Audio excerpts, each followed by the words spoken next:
अब IT sector पर अभी आपका वही नजरिया है जो आज से 3 महीने पहले हमारे शो में था आपका? बिल्कुल, मैं कुछ बदलाव नहीं हुआ है। इनफैक्ट मैं कहूँगा कि देखिए 2 चीज़ है ना, आईटी की हम्म, जो डाउन ट्रेंड है, 1 साल में निफ्टी का 6% का गिरावट है, आईटी का 20% का गिरावट है। और हम्म, फार्मा सेक्टर की सेफ्टी की बात कर रहे थे। अरे लॉन्गर टर्म में आईटी सेफ्टी सेक्टर भी माना जाता था ना। मगर क्यों? क्योंकि एफआईएस की पसंदीदा सेक्टर था वो बहुत सालों से। अब क्योंकि एफआईएस हम्म, की कंट्री बिकवाली हो रही है, पैसिव फंड्स में भी आउटफ्लोज हुए हैं emerging market passive in India specific passive fund से। तो उसके कारण जो 10% आईटी का शेयर है उसमें सेलिंग आ रही है कंटिन्यूअसली। अब आईटी की स्थिति में क्या है, क्यों सेफ्टी माना जाता था? बिकॉज एक डॉलर बेस्ड अर्निंग्स था और एक स्टेडी अर्निंग्स थी। कोविड के बाद उसमें एक छलांग आया था एक ग्रोथ सेक्टर की तरह, क्योंकि लोग ने कहा कि अरे इस वक्त में जब सब लोग घर में से काम कर रहे हैं, इंटरनेट भी बढ़ रहा है, इंटरनेट ऑफ थिंग्स बढ़ रहे हैं, तो एक ग्रोथ की जो ये आई थी उसमें तब उसके बाद स्टेबलाइज हो गई। वो normal high single digit growth की सेक्टर है और सेफ्टी माना जा रहा था। मगर क्योंकि एफआईएस बेच रहे थे उसमें ज्यादा दबाव आया है।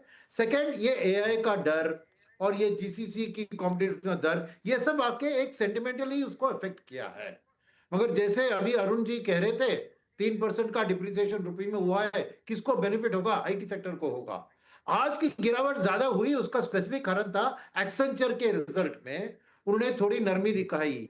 मगर उसकी नरमी के पीछे भी अगर एनालाइज करेंगे, वो यूएस गवर्नमेंट की ऑर्डर्स उनके घट रहे हैं, वो जो खाली एक ही हम्म, सेक्टर के कारण उनका नंबर नरमी था। मगर एआई रिलेटेड में उन्हें पॉजिटिव ग्रोथ दिखाया। और इंडियन कंपनीज की हमें कॉन्फिडेंस रखनी चाहिए कि ये भी एआई रिलेटेड कंसल्टिंग में अपना ये करेंगे। वक्त लगेगा, हम्म, मगर मेरा कोरिलेशन दो चीज है। रुपी वीकनिंग उसके लिए पॉजिटिव है, और जब एफआईएस की वापसी होती है तभी इंडियन मार्केट की हम्म, बढ़त होगी, तब आईटी बहुत तेजी से बढ़ेगी। मगर उस वक्त हम्म, कब होगा वो वक्त वही हमारे पास जाना नहीं है, क्योंकि ये टैरिफ का मसला है। तो अल्टीमेटली मैं हम्म, कहूंगा कि IT is the most tariff impacted sector, दो आईटी पे टैरिफ नहीं लगा है। तो मगर हम्म, बिकॉज ऑफ दीज फैक्टर्स वो टैरिफ का हवा जो है वो आईटी सेक्टर के ऊपर हम्म, हावी है। तो इसीलिए हम्म, मेरा मानना है कि एक ना एक दिन तो, नहीं तो स्टॉक मार्केट में आप निवेश करते हो, एक ना एक दिन ये टैरिफ का मसला पीछे जाएगा और एफआईएस वापस आएंगे, ये उम्मीद तो रखनी चाहिए। हम्म, नहीं तो इंडियन मार्केट की हम्म, सिचुएशन यही रहेगी कि बुल इकोनॉमी और बेरिश मार्केट, बदलाव आना है तो हम्म, एफआईएस को वापस आना ही है। और उस दिन जब हम्म, आएगा तो आईटी सबसे ज्यादा दौड़ेगी, यही मेरी माननी है। तो बाय ऑन डिप्स करके धीरे धीरे मैं अभी भी पोर्टफोलियो में वो ऐड ही करता जा रहा हूँ। बिल्कुल, मैं बाकी मेहमानों के पास जाऊँगा, लेकिन एक सवाल और आपसे पूछ लूँ कि आप जो आईटी पर भरोसा जता रहे हैं, उसके पीछे आप जो बता रहे हो हिस्टोरिकल रीज़न बता रहे हैं कि आईटी एक समय में डिफेंसिव सेक्टर था, एफआई आएँगे तो आईटी सेक्टर में आएँगे। आपने एक लॉजिक दिया कि अ, एआई जैसे चीज़ों को जो चैलेंजेस थे, वो चैलेंजेस का जो सेंटिमेंटल इम्पैक्ट था, वो ख़त्म हो गया। लेकिन कुछ मटेरियलिस्टिक डेवलपमेंट नहीं दिख रहा है। मेरा सवाल इस तरह से है कि मान लिया एआई का इम्पैक्ट था, तो एआई के इम्पैक्ट से आईटी कंपनियां, बड़ी बड़ी दिग्गज आईटी कंपनियां कैसे निपटेंगी, उनका कोई रोड मैप नहीं दिख रहा है। डर इस बात का है, एफआई आएंगे तो उनके पास पूरा मार्केट खुला रहेगा, आईटी में ही क्यों आएगी?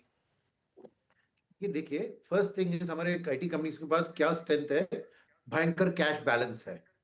उस कैश बैलेंस का इम्पैक्ट क्या होता है कि वो जाके एक अच्छी उभरती हुई एआई कंपनी को दुनिया में कहीं भी वो खरीद सकती है। मौका देखकर वक्त लेकर वो एक्विजिशन करके एआई की जर्नी में फास्ट ट्रैक कर सकते हैं। मगर वो खबर पहले से वो अनाउंस करके न्यूज में नहीं है, नंबर वन।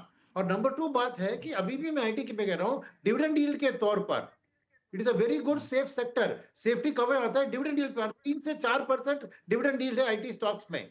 तो सेफ्टी से इसलिए माना, मैंने पिछली हिस्ट्री बताई, वो मैं ये नहीं कह रहा हूं कि सेम हिस्ट्री आज की है। हिस्ट्री बताई क्योंकि उसके माहौल जो होती है ना, उसके बेसिस में कहा। और मेरा मानना है कि एफआईएस क्यों आईटी पसंद है, क्योंकि जब आईटी की बायर्स होते हैं ना, ये सब एफआई के कस्टमर्स हैं, उधर एफआई उन कंपनियों में भी निवेश करते हैं। तो पूरी जानकारी, जैसे इमर्जिंग मार्केट में आते हैं तो उनको एक तरह से डाउट होता है कि ये कंपनी की सेल्स असली जा रही है, इंडिया में माहौल कैसा है। आईटी के बारे में वो डाउट नहीं होता है, क्योंकि ये सब यूएस कंपनी को बेच रही है। तो उनको इजीली काउंटर चेक कर सकता है और उधर से एक डिसीजन ले सकते हैं। क्योंकि आज अमेरिका की आउटलुक में थोड़ी एक मिक्सड ओपिनियन है ग्रोथ के बारे में, इसलिए उसका इंपैक्ट भी दिख रहा है। जैसे उधर क्लैरिटी आ जाएगी ना, वही मैं कह रहा हूं। देखिए, you should buy when people are asking you why, not when people are asking you why not. वही सिंपल रूल है मेरा स्टॉक मार्केट में। Only thing is time should be in your favour, आपको वेट करना होगा। Time आपके लिए wait करना पड़ेगा। फिरोज अजीज साहब, आपकी क्या राय? I think IT sector, of course, generally low beta sector होता है, उसकी जो करेक्शंस हैं काफी स्टीप हो चुकी हैं। अब इस हफ्ते भी अगर आप देखते हैं तो बड़ी IT companies almost 5 to 8% down है। आई थिंक मेरे हिसाब से अगर आपके 2-3 साल का टाइम फ्रेम है तो आईटी एक्यूमुलेट कर सकते हैं। बट आज की करंट स्थिति जो है, मैं तो ABCD जो थे वो सेक्टर्स बोल रहा हूँ, automobile, banking, consumption, drugs and pharmaceutical था, अब उसमें थोड़ी करेक्शन आई है, और रिन्यूएबल एनर्जी, ये 5 सेक्टर आपके पास हैं। तो उसके बावजूद आईटी सेक्टर आपका पैसा मांगे या ले जा पाए, is a tough competition for IT sector, क्योंकि कंजम्पशन जो है वो थीम में बहुत ज्यादा फ्यूअल है, डोमेस्टिक फ्यूअल है। टैक्स रेट का, tax cuts and direct indirect दोनों आपकी काफी सारी कंजम्पशन थीम्स पे काफी इम्पेटस है। सो आई पर्सनली थिंक जो आपके कंजम्पशन फंड्स हैं, जैसे 27 कंजम्पशन फंड है, काफी बार होता नहीं है जब एक सेक्टर इतना मशहूर हो जाए बट पास्ट परफॉर्मेंस उसकी सिर्फ -2 -3% चल रही है। ज्यादातर सेक्टर्स तब मशहूर होते हैं और आप फिर रेयर व्यू मिरर में देखते हैं तो ऑलरेडी 30-40% की रिटर्न हो चुकी होती है साल भर में। So consumption is one sector which can consume my money if not the expenditure. So IT को पैसा इस बिल्कुल। स्थिति में मिलना थोड़ा कम मैं प्रेफर करूंगा, because there is so many other alternatives. IT sector में अच्छी खासी गिरावट आ चुकी है। अब यहाँ से धीरे धीरे करके आप वहाँ पैसा लगा सकते हैं, हालांकि विकल्प कई सारे और भी हैं। अरुण मल्होत्रा साहब, पैसा लगाना हो तो कहाँ लगाएं? आईटी में लगाएं या आईटी के अलावा दूसरे विकल्प भी हैं? और आईटी में लगाएं तो मिड कैप, लार्ज कैप, कहाँ आप देख रहे हैं संभावना? लक्ष्मण जी, मेरा व्यू थोड़ा सुनील जी से डिफरेंट है। मेरा ये मानना है कि ये जो आईटी मैं बिगर तो ढूंढ ही रहा था सुनील जी से डिफरेंट व्यू कहीं से आए। तो मैंने आपकी बात सुन ली। तो ये जो आईटी हम्म, लार्ज कंपनीज है, ये बेसिकली सर्विसेज ओरिएंटेड कंपनीज हैं, जहां पर ग्रोथ अगर आप देखें, हम बात कर रहे हैं 4 का 4.5 हो जाए, 4.5 का 5 हो जाए, 5 का 4.5 हो जाए तो स्टॉक डाउन हो जाता है। और वो पी उनका अभी भी 18, 20, 22 पी है। सिर्फ उसमें एक पॉजिटिव आता है कि ये strong free cash flow companies हैं, कैश फ्लो काफी जनरेट होता है तो बायबैक्स आते रहते हैं। बट क्या 5% ग्रोथ के लिए, जहां पर इतने हेडविंड्स हैं और जहां मेरा स्ट्रॉन्ग मानना है कि मार्जिन पे काफी प्रेशर रहेगा टैरिफ की वजह से, यूएस कंपनीज जो बिग कंज्यूमर है आईटी सर्विसेज का, वहां पे जब उनको इन्फ्लेशनरी प्रेशर लगेगा तो सबसे पहले जो उनका वेंडर होगा जो 20% कमा रहा है, जो नोट पब्लिश्ड अकाउंट्स में दिखता है कि ये आईटी सर्विसेज ने 20% कमाया और मेरी मार्जिन पे प्रेशर है, तो सबसे पहले इन वेंडर्स पे मार्जिन जाएगा। तो जहां आपका ग्रोथ भी स्लो डाउन हो रहा है, मार्जिन का भी रिस्क है, और वहां पर वैल्यूएशन अभी भी 18 टाइम है, मुझे लगता है वहां पर मार्केट में उससे बेटर अपॉर्चुनिटीज हैं। ये कहने के बावजूद कुछ small mid sized IT companies हैं जो प्रोडक्ट ड्रिवन हैं, जो डिजिटाइजेशन, एंटरप्राइज डिजिटाइजेशन में जा रही हैं या कहीं एआई में हैं, वहां पर ग्रोथ रेट्स मच हायर होंगे, वहां पर आपको देखना चाहिए। तो आईटी से देखना मेरा, चाहिए। हाँ जी, ये आईटी से बिल्कुल मेरा। बिल्कुल। सुनील सर, कुछ आप जोड़ना चाहते हैं कि अभिषेक जी के पास जाऊं मैं? नहीं, मैंने तो कह दिया अपना जो पार्ट है, मगर मैं यही कह रहा था कि देखिए, money finds the best bidder. आप ये रिलेटिव बात है जो आईटी के बारे में इन्होंने कहा, ये कभी का वही का बात है ना, ये कहीं न्यू नहीं है।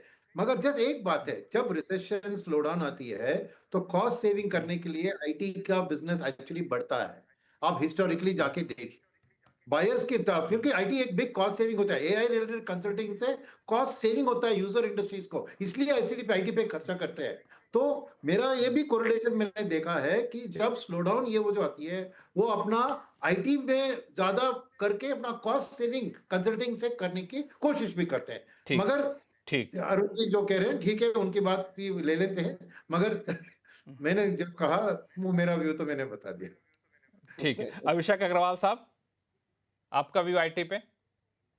देखिए, हम काफ़ी हद तक जो चर्चा कर रहे हैं आईटी पे, वो बहुत आइसोलेटेडली डोमेस्टिक आईटी कंपनीज़ को लेके कर रहे हैं। बट आईटी को जब हम बात कर रहे हैं, तो हमको इंटरनेशनल मार्केट को मद्देनज़र रखते हुए भी देखना पड़ेगा कि हो क्या रहा है। और ऐसा बिल्कुल। क्यों है कि इंडिया की आईटी कंपनियाँ जो इतने सालों तक बेलवेदर रही, वो क्यों नहीं ग्रो कर रही है? उसका सबसे बड़ा फंडामेंटल ये रीज़न है कि ये लोग डिफेंसिव हो चुके हैं।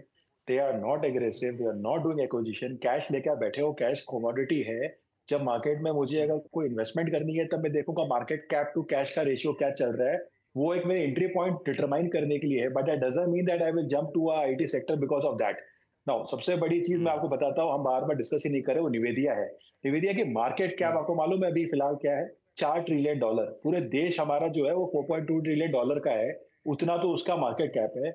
और उस समय जब ये निवेदिया, तो आज 2-3 साल की कहानी बनी है, जो एक नंबर्स में बात कर रहे हैं, जो सबसे बड़ा पुराना प्लेयर रहा अमेरिका के एक्सचेंज पे जो लिस्टेड है, वो इंटेल है। आज इंटेल, जो कि एक जमाने में सबसे बड़ी लीडिंग आईटी कंपनी थी, इंटेल का मार्केट कैप है $150 बिलियन। सो इसको अगर मैं अब नंबर्स में कैलकुलेट करूं ना, तो क्वार्टरली रेवेन्यू निवेदिया का क्वार्टरली रेवेन्यू है $50 बिलियन। और यही इंटेल का यही नंबर है $15 बिलियन। अब आप 2 साल पहले चले जाइए, 3 साल पहले चले जाइए, उस समय यही निवेदिया की जो क्वार्टरली नंबर होती थी, वो $5 बिलियन होती थी। देखिए ग्रोथ किसको कहते हैं? ठीक है, अगर नंबर में ट्रांसलेट किसी चीज ने किया है, तो ये हुआ कहाँ? एआई की रेस में। एआई की चिप जो बन रही है, वो निवेदिया ने बनाई। वो वहां पे उन्होंने पोल पोजीशन हासिल कर ली। हम यहाँ इंडिया के अंदर में अभी तक क्या कर रहे हैं? अभी भी हमारा आर्बिट्राज वाला गेम ही चल रहा है। तो वहां पे हम अभी लंबा नहीं टिक सकते। इंटरनेशनल मार्केट के अंदर में ऑलरेडी चाइना और यूएस बहुत ही एग्रेसिवली एआई के अंदर में इन्वेस्ट कर रहे हैं, और उन्होंने एक लेवल पे चीजों को बिल्ड किया है। हम अभी भी कैचअप कर रहे हैं, और उसमें भी हम काफी पीछे हैं। तो उस हिसाब से आईटी एज अ सेक्टर तो मुझे बिल्कुल भी एक्साइटेड मुझे नहीं करती है, क्योंकि अभी तक मैंने यहाँ पे कोई भी ना तो कोई बड़ा इनोवेशन देखा है, ना कोई एग्रेसिव स्ट्रैटेजी देखी है जिसके बेसिस पे हम ये कह सके कि अगले 10 साल में हम कम से कम हमारी जो पहली पोजीशन है उसको मेंटेन करेंगे। So this is what is my view, if I have to look at in generic in terms of how IT is right now behaving. Hmm, hmm. हालांकि मुझे लगता है कि आईटी पे इतनी सारी बातें हैं कहने के लिए नहीं, कि हम लोग अलग से एक आवाज़ अड्डा इसी पे करेंगे, और आप लोगों को बुलाऊंगा, चूंकि अच्छे अच्छे डिफरेंस व्यू लेकर के आ रहे हैं।